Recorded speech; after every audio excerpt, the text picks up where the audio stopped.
9, 8, 7, 6, 5, 4, 3, 2, 1. Begin.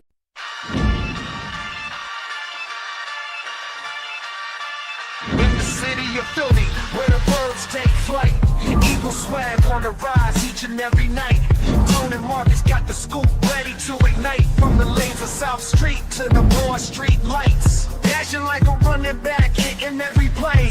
Blind guys in the zone, never led astray. Talking touchdowns, talking game day. Huddle around the mic, hear what they gotta say. Fly like an eagle soaring in the sky. Tone and Marcus always standing by, bringing their heat, call it do or die. Philly squad, hear the battle cry. Fly like an eagle soaring in the sky. Tone and Marcus always standing by, bringing their heat, call it do or die. Philly squad, hear the battle cry.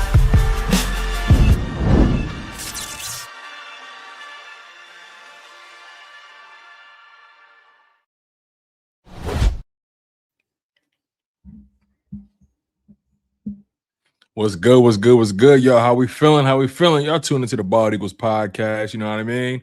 I'm your guy, Tone DeShields II. He is Marcus Thomas. You know what I'm saying? Make sure y'all smash that like button. Make sure you guys are subscribed to both channels. Make sure we got our mics loud and clear. Make sure we got all our buttons safe and sound.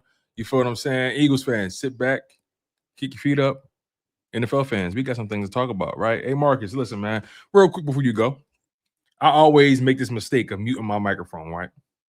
I do it all the time. Now I need you to double check yours and make sure we on the same page, because I don't know if you all the way there with me. I'm good. Oh, okay. Just want to make sure, because I couldn't hear that beautiful laugh for a second. Nah, you know what? Because mine defaults to mute when I play the intro. Same, but does yours come off? Turn it back on. Oh, see, mine automatically comes off whenever the intro stops.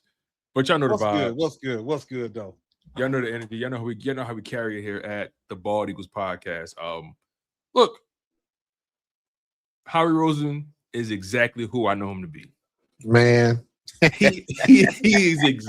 Howie Roseman is exactly who we know him to be. Howie Roseman spoke at the owners' meetings. Nick Sirianni did as well, but Howie Roseman, the man of the hour, as he always is. Let's just jump right into it. The AJ Brown stuff came up, obviously, as you would expect, but he took an approach that I fully expected him to take, and that was the AJ Brown is a Philadelphia Eagle. He's a Philadelphia Eagle till we say otherwise. He's a member of the Philadelphia Eagle, and that's such a Howie response, because I feel like sometimes these GMs, these owners, they start tripping over their words. Like Jeffrey Lurie was tripping over his words a little bit today, but it's all good. Yeah, I let him slide because two-time Super Bowl champ. You know what I mean? Jeffrey Lurie saved the franchise. You know, Jeffrey Lurie, he don't really talk to the media, so I don't mind him fumbling a little bit because he don't talk. He let his guys do their jobs, unlike other organizations in Dallas. So it's one of those things where I look at Howie Roseman, and when asked or confronted about the AJ Brown stuff again, as if people are expecting a different response. Right. That's the part that always blows my mind, right? They really expect Howie Roseman to say something different. Like he just gonna give up the plan. Just randomly, it's like, all right, let me tell you everything we're about to do. And that's what people are looking for. And it's like, they're not gonna tell you anything. The minute he mentions something, anything about what they're gonna do with AJ Brown, he devalues the situation, he devalues the trade. And it throws things in chaos, because you better believe that there's other teams that are trying to figure out ways to circumvent that, to kind of throw shade and throw a wrench in the system. So you keep it close to the vest. They have been masterful at saying nothing. And to your point, Jeffrey Lurie fumbled a little bit, but he doesn't really talk much. He doesn't really want to talk much. That's why they asking him so many questions, hoping he'll slip up and say something. Because he is a good one to let the GM, who he's paying a whole lot of money, let him do what he paid him to do. And for the most part, Jeffrey Lurie, but in a situation like this, you got to talk. You got to say something. So I understand you got to play the role. You know, that comes with the gig. So he talks in the circles like everybody does. How he talks in circles. Sirianni was talking in circles, but everybody's on the same page. Exactly. So Spin. Just keep delivering the spin. If you ain't got it by now, you just not gonna get it. I don't know if AJ Brown is gonna get traded.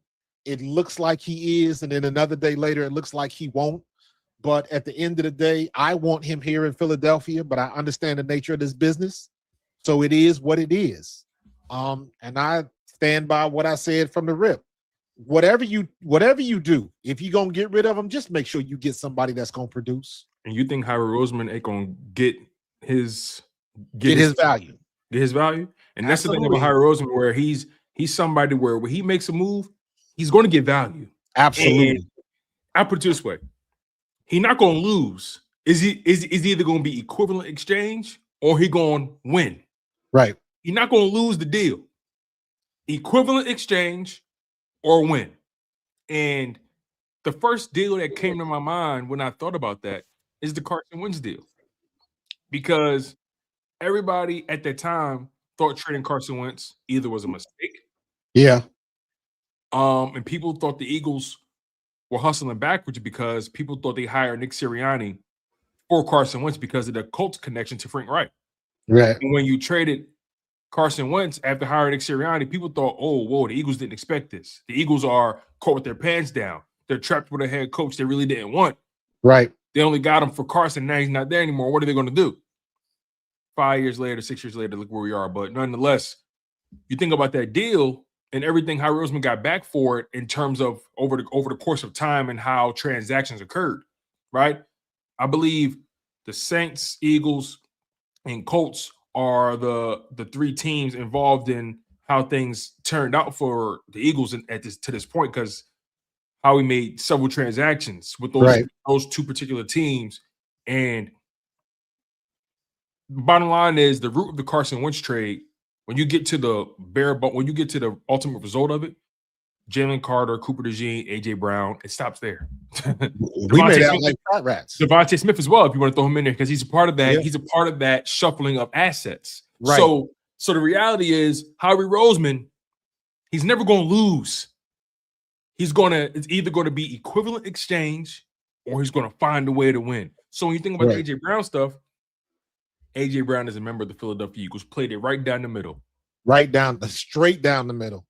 And at the end of the day, we done made out like fat cats. So, and what do I say every time we go into this situation? Everybody take their hands off. This is automatic steering. This is Tesla level stuff. Just take your hands off.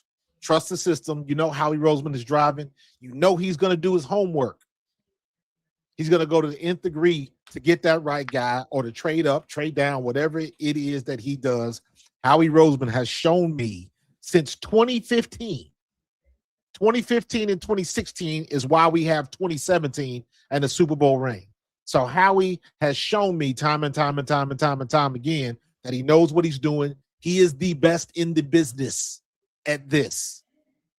So I'm good. Exactly. Y'all want to get stressed about it? Everybody in Philly want to crash out. Everybody trying to figure out what's going on.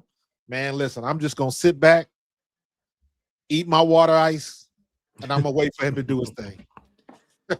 Because even Derek Gunn, shout out to good brother Derek Gunn. Much love to him. I got to get him on the show at some point.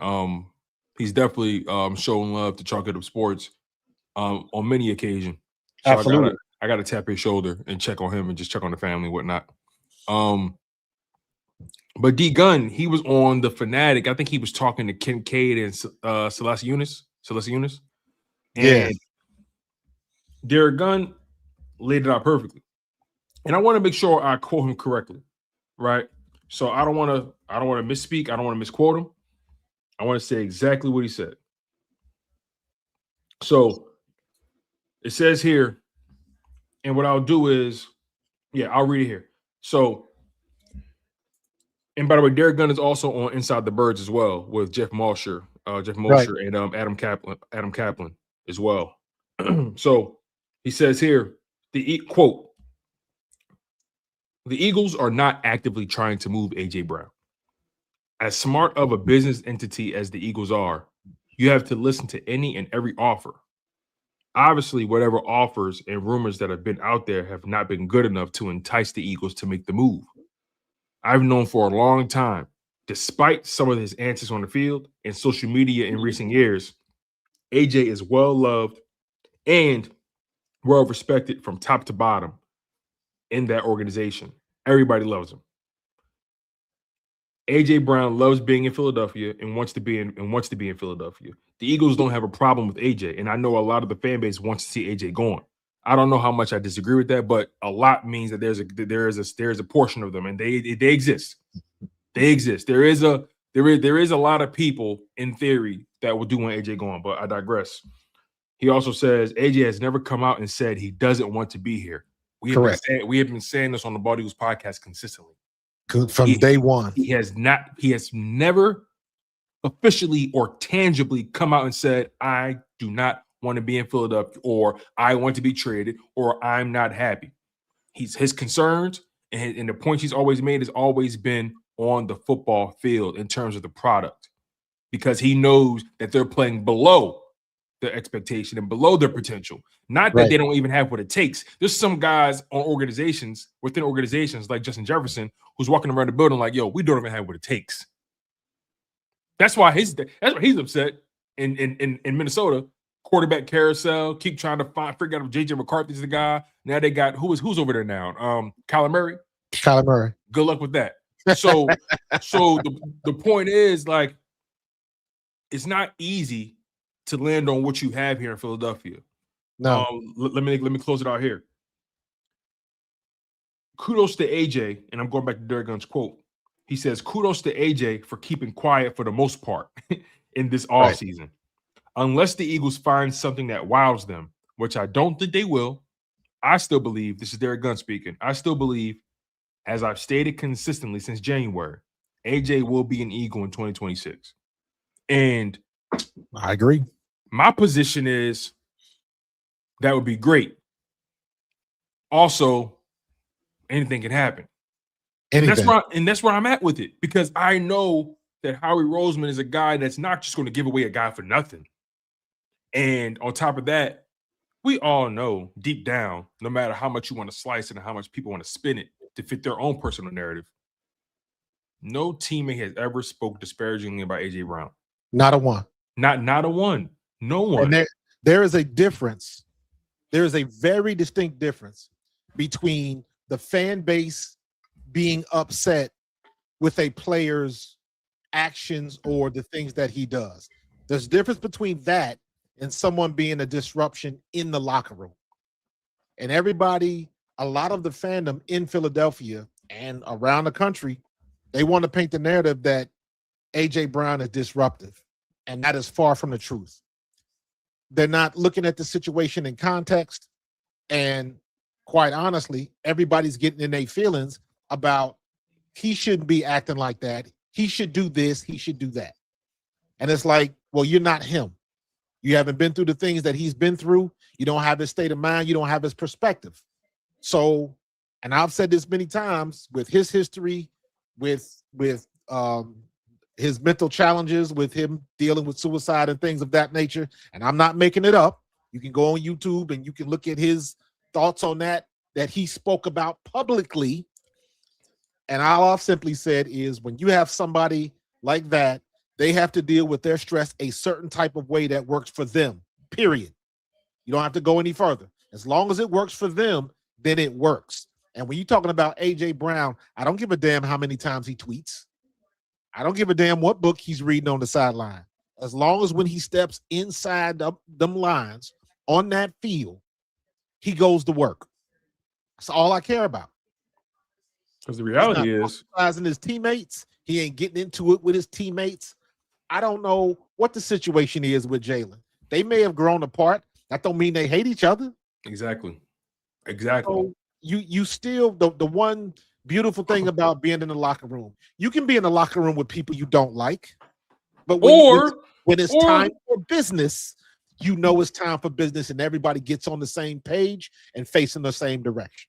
And Marcus, guess what? It's not. It's like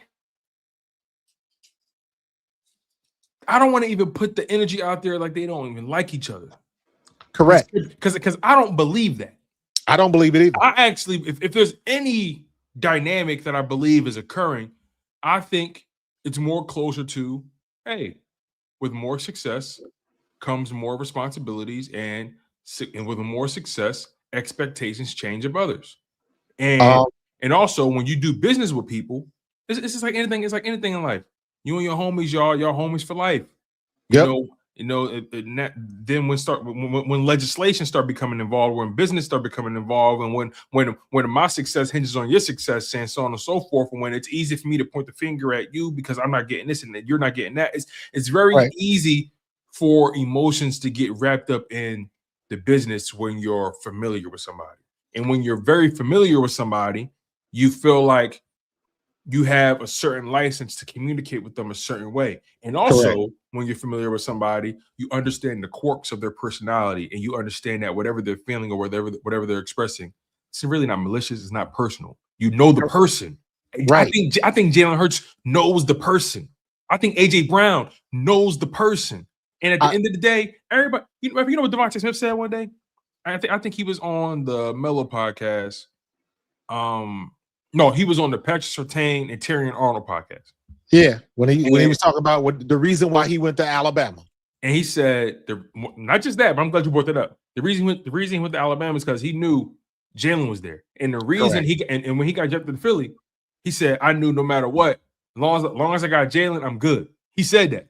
Yep. So then to take it a step further, they asked about AJ, they asked about Jalen Hurts' personality, and Surtain knows Jalen, the Alabama connection.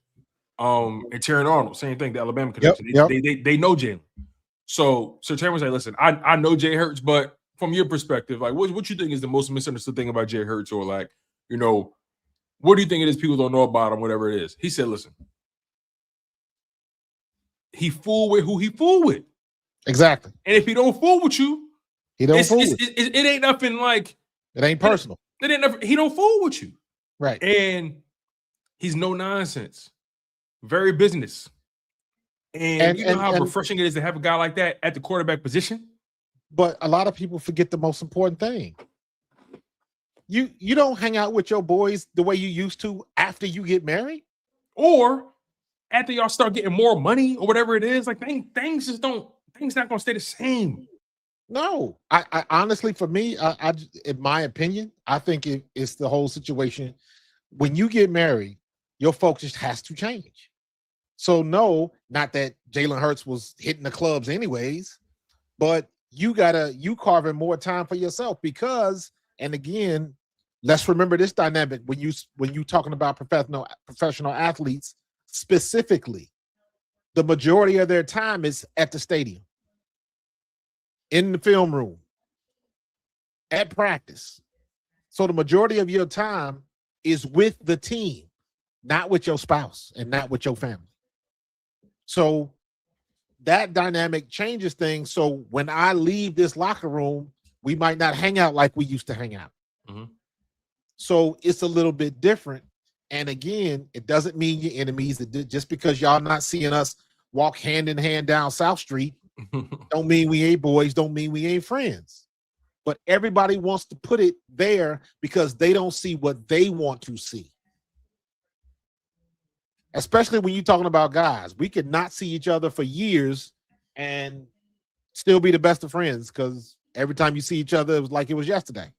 So people want to make a big to-do about that, but I don't think I'm with you on that one. That ain't got nothing to do with it. You got family, you got business, and then you got what you're supposed to be doing. And they understand that. Right. And guess what? Another thing I think people hang their hat on too, after they won the Super Bowl, right? Remember AJ Brown went on his run of interviews, and he was doing very specific types of content.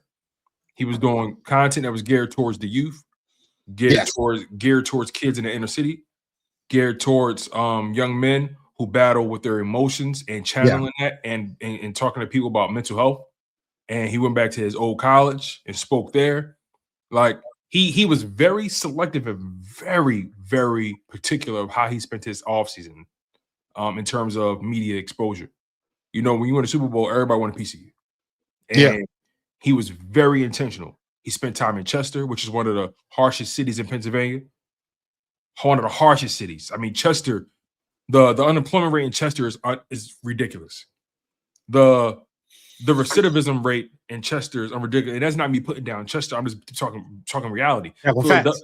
That's just facts. Chester's a rough place to grow up in Pennsylvania. Chester's a stone's throw from Philly, just how Camden is. Camden, Chester, Trenton, Philly, hard places to grow up, especially when you're a young man, especially when you're a young black man, especially when you're a young brown man, a young black woman, brown woman, so on and so forth. So he geared a lot of his content towards that.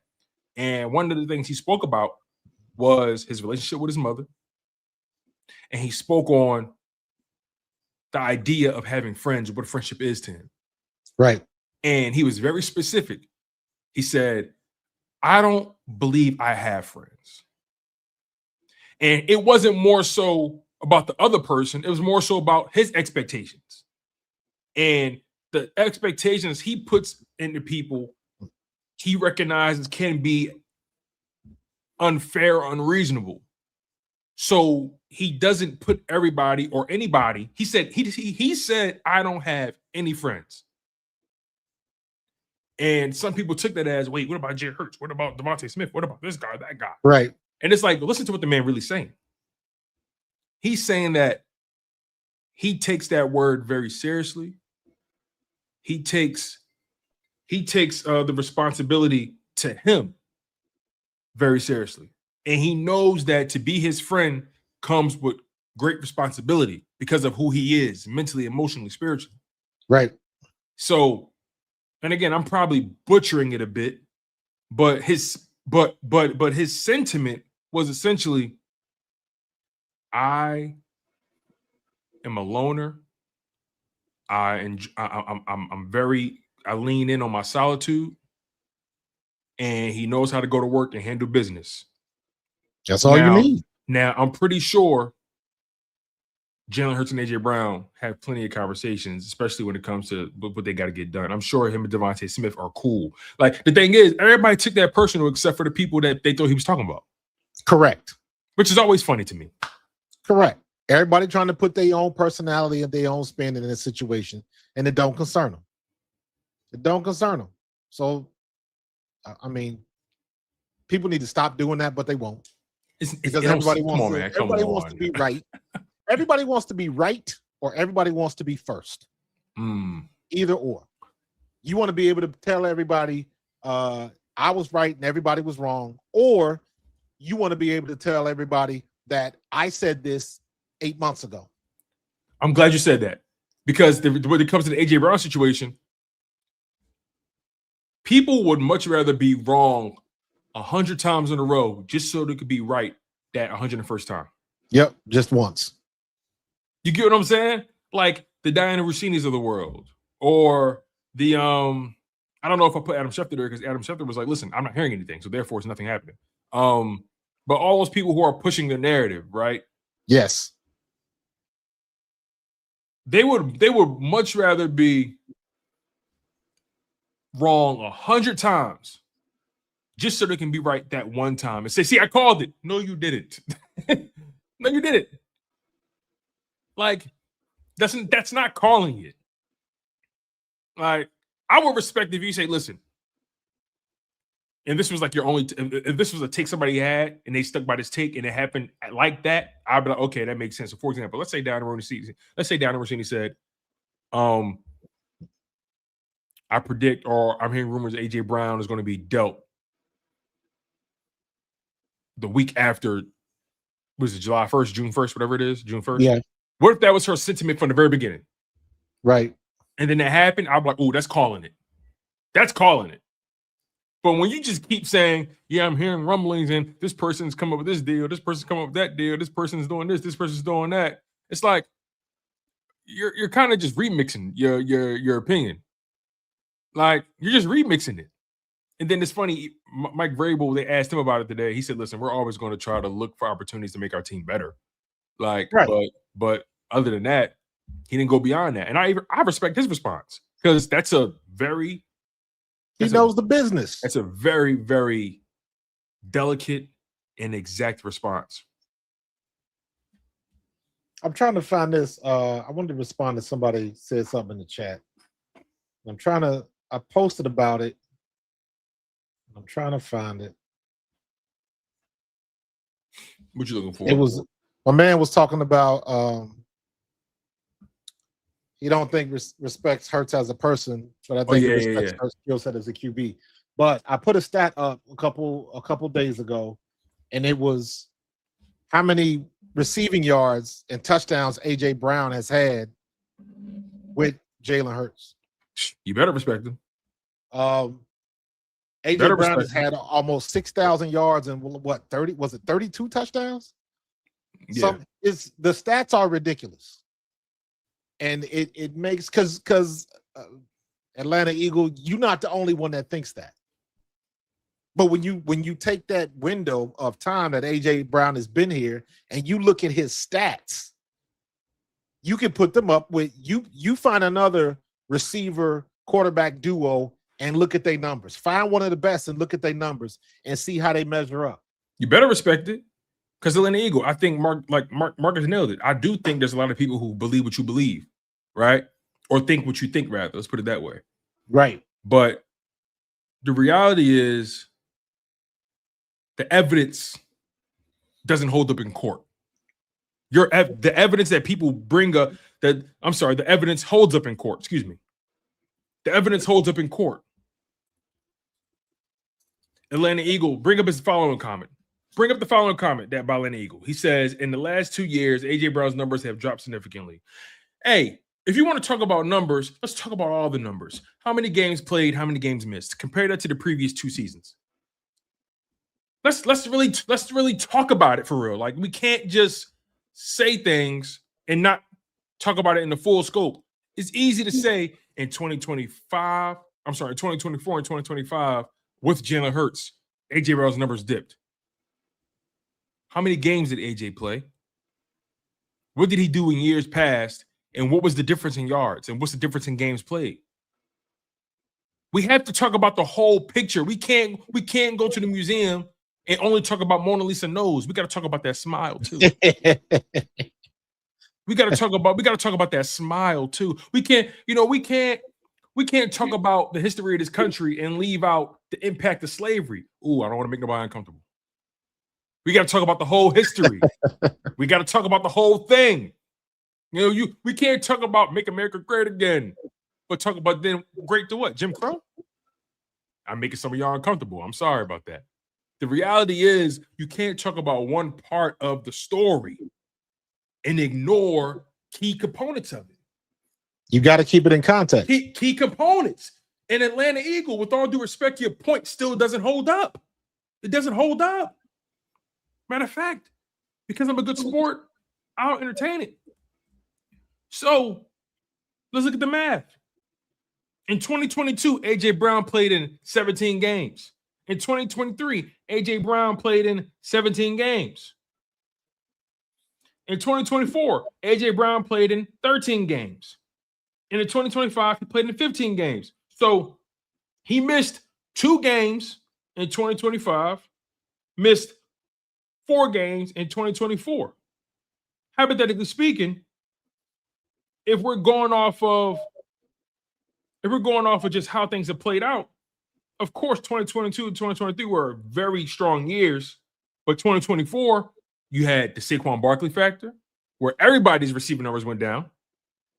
And in 2025, we all know how that went. And AJ still had the targets. Things just didn't go how it was supposed to go. Even through the injury, even through the rise of the running game with Saquon Barkley, even through the offensive dysfunction under Kevin Patullo, he still cracked 1,000 yards. So, and still met his quota in terms of touchdowns.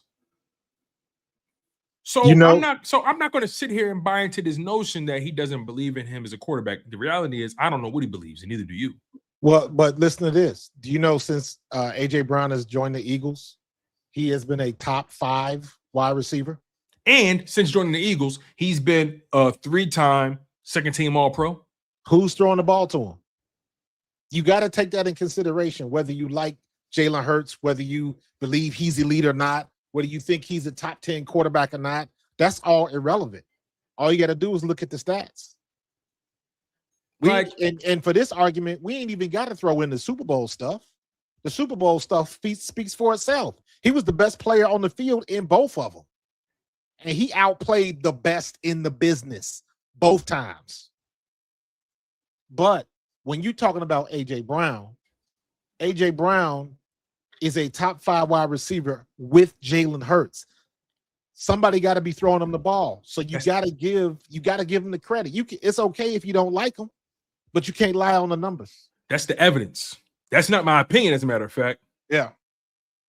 That's a fact. That's not my opinion either. So I'm not going to entertain the conversation no more because we're not having it in good faith. So let's move on from that. What else came on? What else came down the wire? Eagles made a couple moves. They added a couple players on defense. They added Chandler Martin, inside linebacker, and they added edge rusher Joe Tryon. I think Joe Tryon was a former first-round pick. Let's try to look at some production here because edge Joe Tryon, Shoyinka, yeah, Jonathan Jones, J.T. Gray, and they re-signed Fred Johnson. Correct.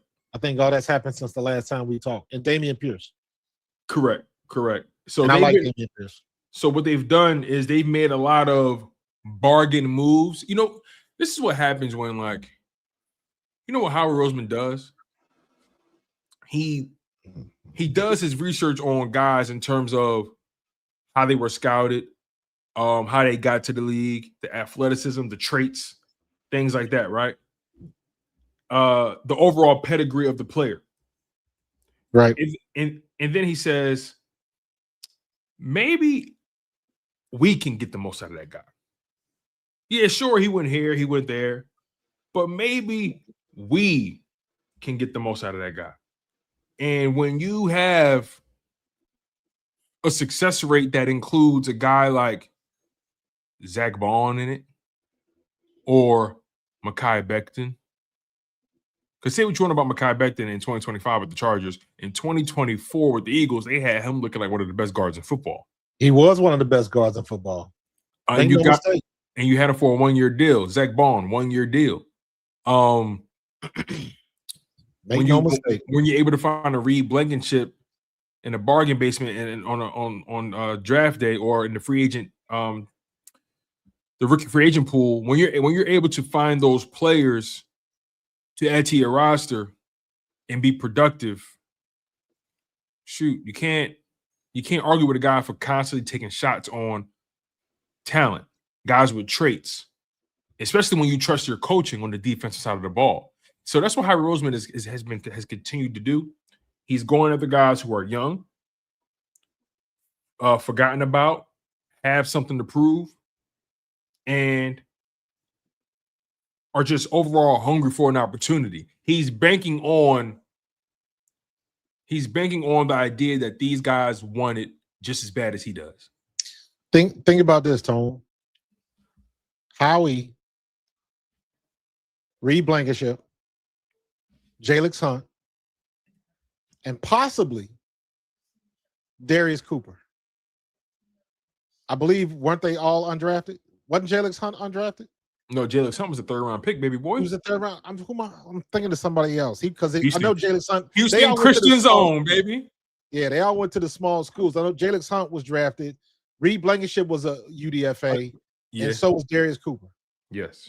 So Howie Roseman has had a good record finding that talent, finding those diamonds in the rough, and making the most out of it. Now, there have been some misses too. There have been J.J. Arcega-Whiteside. There have been Jalen Reagor. Everybody get a turn. But for the most part, Howie finding talent, his ability to do that has been absolutely stellar. And I don't see that changing. Because right now, the reason why we're losing so many players is because we're so good. Mm-hmm.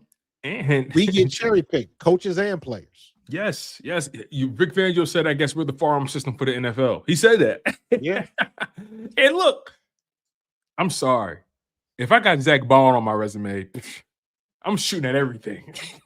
Exactly. I'm keeping it a buck with you. If Exactly. I got Zach Bond on my resume and Jalen Son from a school that nobody even heard of, and Mekhi Becton on my resume doing what he did and having the greatest rushing season in Eagles history, I'm shooting at everything. I'll put you this way. If I was outside, if I was outside, if I was Ingle ready to mingle, and I turned one. Matter of fact, you ever seen that movie? Not She's All That, but what's the movie with Freddie Prinze Jr. and he turned Shorty from a nerd into one of the hottest chicks in school? I know what you're talking about. I don't know the name of the movie, but I know what you're talking about. What's that movie? I gotta say it. Freddie Prinze Jr. She's All That. Listen, if I had me a Freddie Prinze Jr. moment, and I was able to turn, I don't know, the ugly duckling into the belle of the ball, I'm shooting at everything.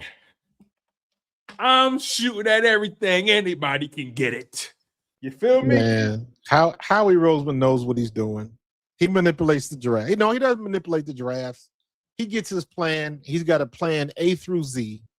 He knows exactly what people are looking to do. He reads the tea leaves. He does his homework, and he is ready for any eventuality.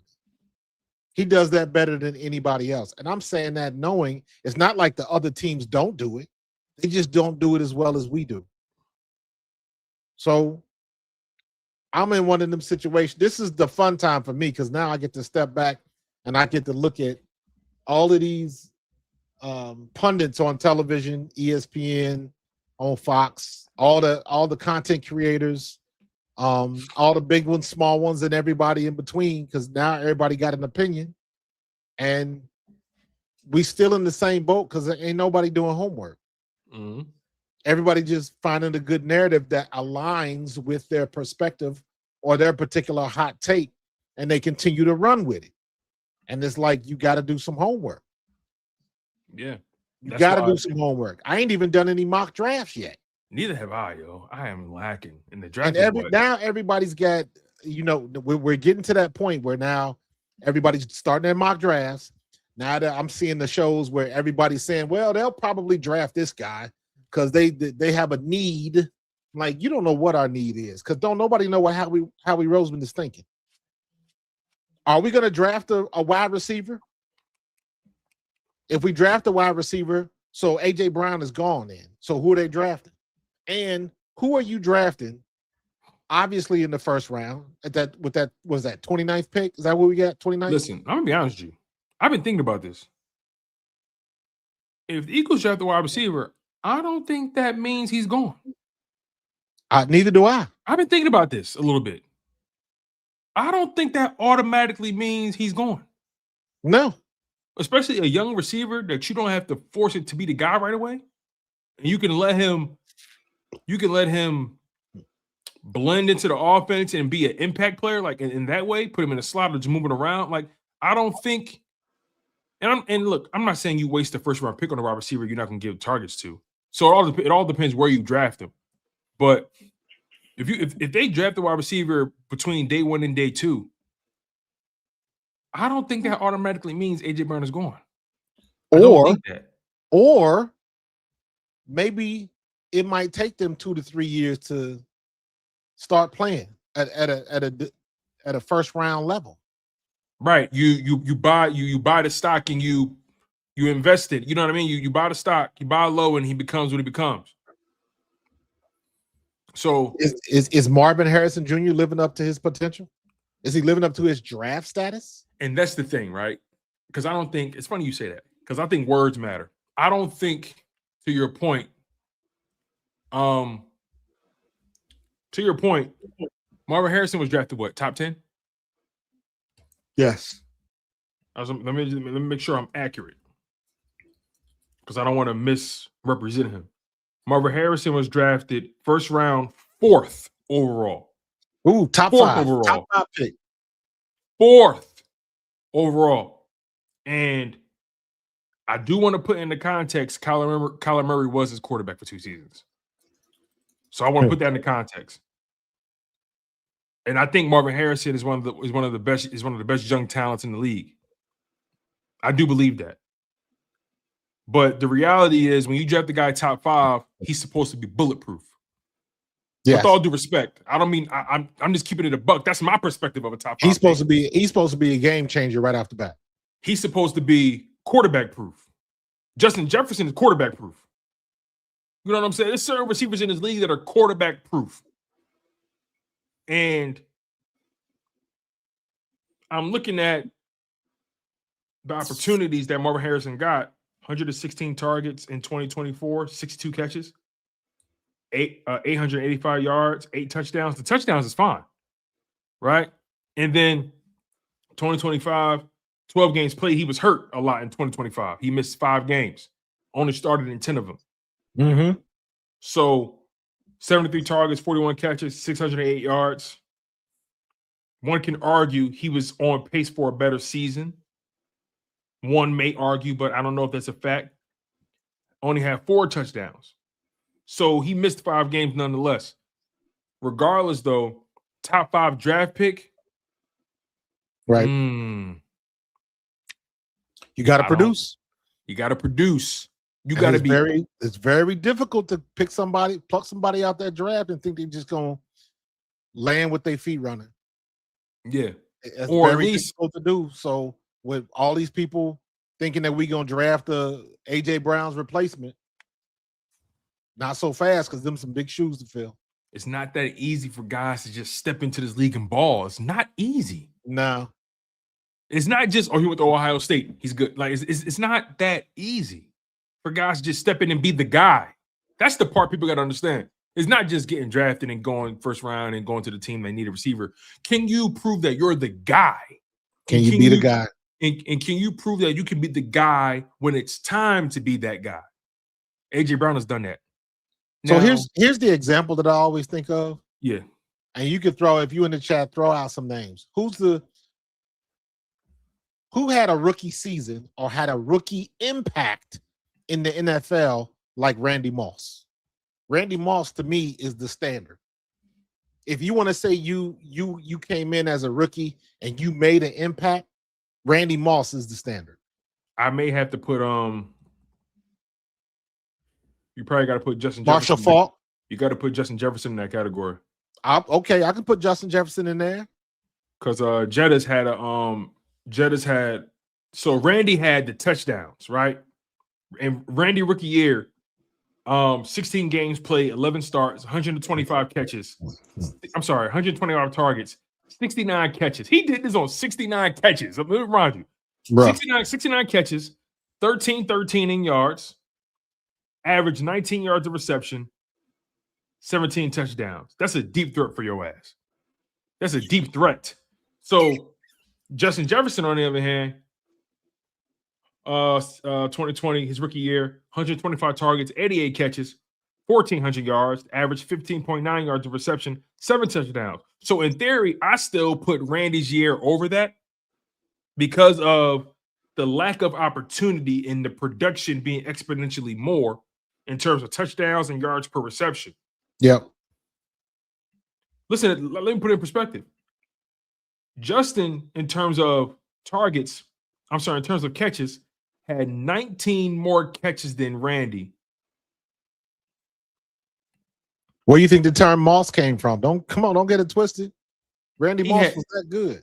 He had 19 more catches than Randy and only had, what is this, 87 more yards? Yeah. Yeah. But that's the type of impact we're talking about if you're going to replace somebody like AJ Brown.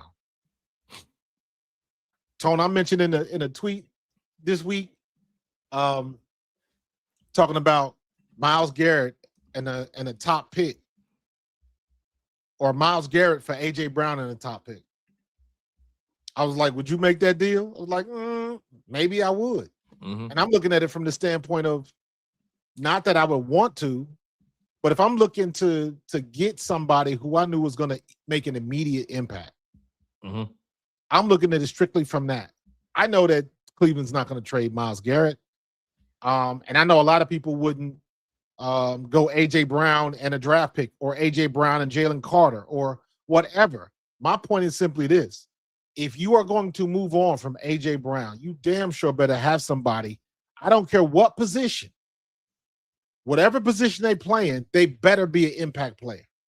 They have to be, because you can't trade away somebody like AJ Brown for just a guy. Mm. Cannot do that. Yeah. That's when they pull out the pitchforks for Howie. Mm-hmm. So that I think you're 100% right. He knows what he's going to do. He's biding his time. I mean, he got till June 1st. He He ain't got to got rush. plenty of time. Nope. He ain't got to rush at all. He owns the keys to the Lexus. Like he does. He ain't got to do nothing. Like he owns a dealership, bro. Like he said, AJ Brown is an ego until I fucking say otherwise. Till I say different. Exactly, man. You know, and I think what I respect about Howie is that he's always he don't tell you one thing, and what I mean by this is like he's a pretty straight shooter from what I hear about him. Yes. He don't put you in a position where you're surprised by something he does as a player. It's more so from he's very like matter of fact. He's very matter of fact. He knows his business, man. He knows his business. And when you carry yourself a certain way, people ain't got no choice but to respect the gangster. They ain't got no point. They ain't got no choice but to respect what it is. There's some guys that don't that mishandle the personality, mishandle the relationship because they get too buddy with a guy, or they didn't, or they don't know how to walk a guy off the ledge. You want to know when Howie Roseman give you a hug? He give you a hug when you win the Super Bowl. and he's not afraid to get rid of somebody.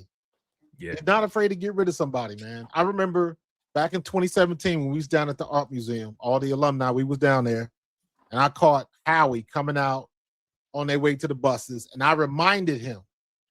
I got this on YouTube somewhere because I know I posted this. I was at Alumni Day, and I had a couple minutes with Howie. Basically, we took a picture, and he was basically saying, you know, we're going to take it all the way this year. And I remember being at the Art Museum and seeing him and reminding him, like, yo, remember when you said this in preseason? This is where it's at right here, bro. This is where it's at. He understands and knows what it means. He knows what it means to this city. But more importantly, he knows what it takes to do it again. Appreciate you, Derek. Shout out to Derek Dixon. He knows what it takes to do it again. And again, I'll say it like I always say it. Everybody just your hands off.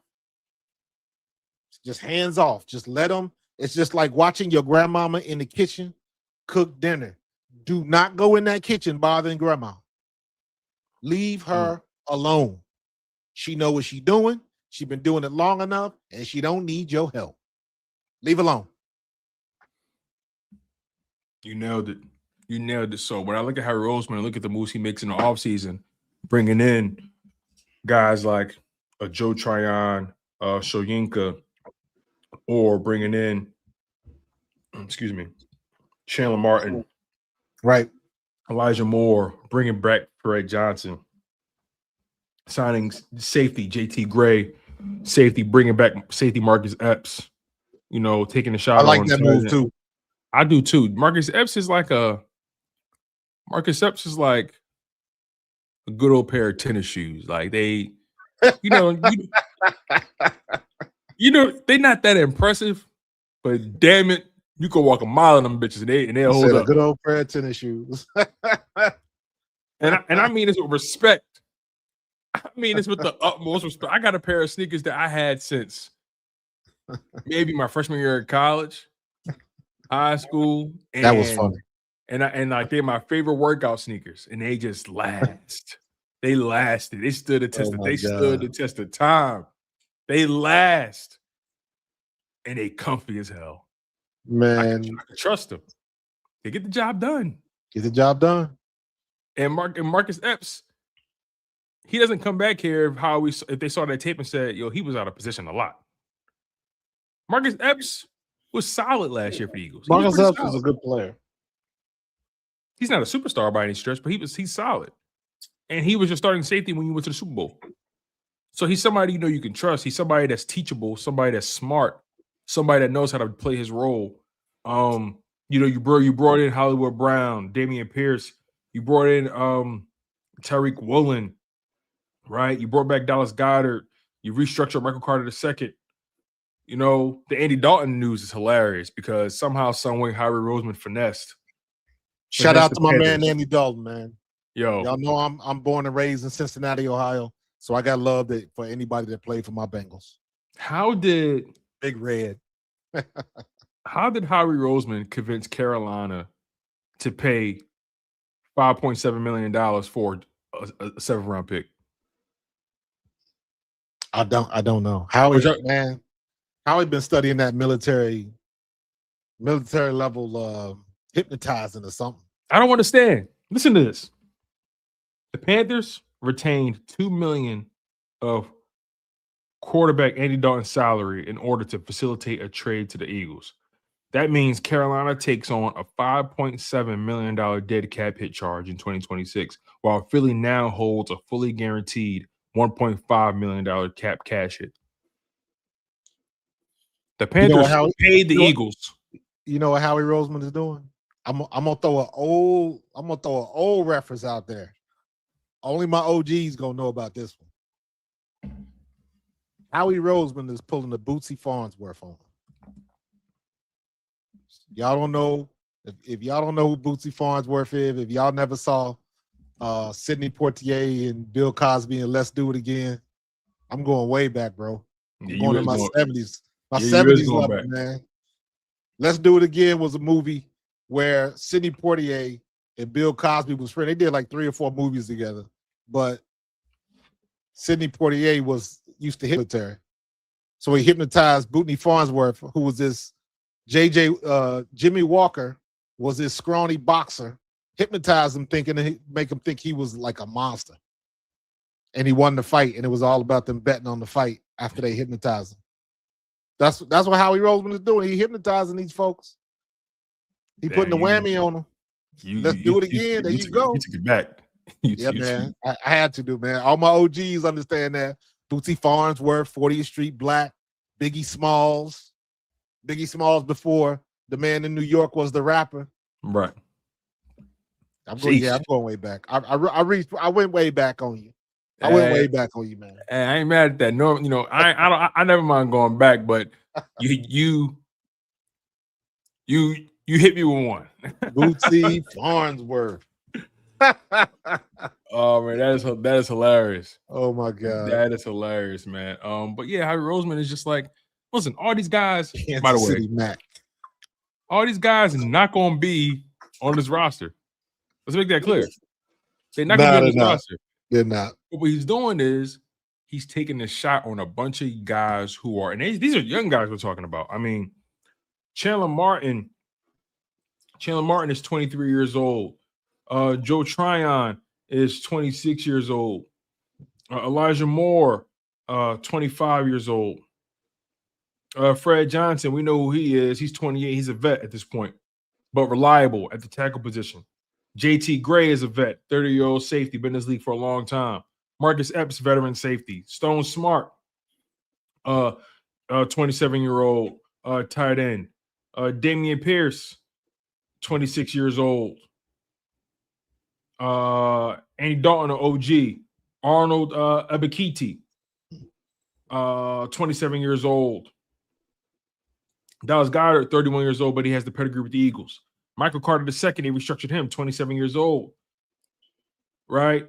Rick Woolen, what is that? 26 years old. They brought in a lot of guys who are in that 24 to 26, 24 to 27 age range who are trying to elevate their profile so they could potentially get paid. All these guys are highly motivated. They brought in guys who are highly motivated. And you're an organization that has cultivated an infrastructure and environment built on winning. And it makes it easy for guys to come in here and do the job. And on top of that, when the Eagles have an amazing track record of getting guys paid, and all these guys are in their physical primes too. Physical primes. Rick Willen will be 28 by the time the season starts. I'm sorry, 27. 27, yeah. 27. But all these guys should be in their physical, or at least their man body, their grown man physical primes in terms of the NFL. Yeah. Now injuries count into that, but the reality is a guy like Joe Tryon, okay, former first-round pick, 32nd overall, right? Things didn't necessarily pan out so far for his career. His rookie year, he had 4 sacks in Tampa. In 2022, had 4 sacks. 2023, 5 sacks. And in 2024, 2 sacks. 2025, no sacks. So throughout his career, he's kind of showing you that at best right now, he's a rotational edge rusher with the 4 to 5 sacks a season. And I look at it like this also. 6'5", 259. Yeah, he's a big boy. The physical profile at 26 years old, the physical profile coupled with what Vic Fangio is capable of doing with these Where's guys. he coming from? The college or the score or the team? You talking about the college? Team. He was in Tampa, and then he got traded. He was in Tampa for 4 seasons. Then he got picked up by Chicago, and then he got picked up by Cleveland. So he spent 8 games in Chicago, 8 games in Cleveland in 2025. Because when you're looking at his position and you're looking at the stats and the sacks, my question is always, who is he playing with? But he was playing from 2021 to 2024. I mean, that's the year after they won that Super Bowl, right? Yeah. So he was playing with Devin White. He was playing with what's my man? Shit. Levante David. He was playing with Jason Pierre-Paul, right? Wasn't Pierre-Paul on that roster too as well? Because he was on their Super Bowl roster, Pierre-Paul. He may have been. I forget. But regardless, though, you spent they drafted him first round, 32nd overall, borderline second round pick out of Washington University. Look, I like the measurables. 6'5", 259. He looks the part. He looks the part. He is a big Shaq Barrett, good call, 803 hitman. There was some talent on that team. In 2020 when they won the Super Bowl, right? That was 2020. I don't want to misspeak. Right. I think that was that year. Regardless, though, Howie Roseman he's done some things. He's done some things for him to earn a benefit of the doubt from me. Absolutely, man. You know how I feel about him. Let him work. Let him cook. Let him cook. All you got to do is sit at the table, man. You ain't trying to. I don't need you to go in the kitchen to fix anything. We don't need to add no salt and pepper. You don't need to wash no dishes. Everything's taken care of. The only thing you got to do is sit down at the table and enjoy it. That's it. That's it. Straight like that. Straight like that. So, but other than that, man, that's all I have. Anything you got? That's it. That's it. We are on this train, man. It'll be here before you know it, bro. For sure. So again, Howie Roseman has continued to just add a piece there, add depth there, reinforce the roster there. We haven't even got to the draft yet. Trust me. All the moves, these just draft-proof your roster. That's all he's doing. He's just fortifying the roster so he can make the moves he wants to make on draft day. Correct. And I'm not mad at that. So make sure you guys smash that like button. Make sure you guys are subscribed to Pro Fan Talk. Make sure you are subscribed to Chalk It Up Sports, where no matter if we win or if we lose, we just got to charge it to the game. Really do appreciate the love and the support. And make sure you guys stay active. He's Marcus Thomas. I'm your guy, Tony DeShields II. You've been tuned into the Bald Eagles podcast. Yes, sir. And straight like that, we're out of here, y'all. Go Birds. In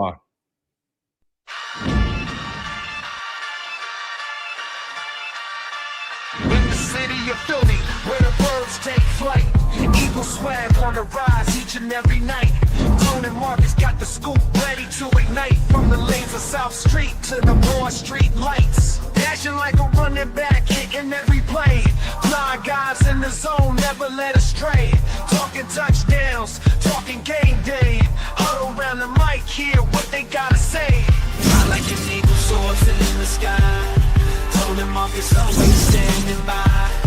Bringing their heat, call it do or die. Philly squad, hear the battle cry. Fly like an eagle soaring in the sky. Tone and Marcus always standing by. Bringing their heat, call it do or die.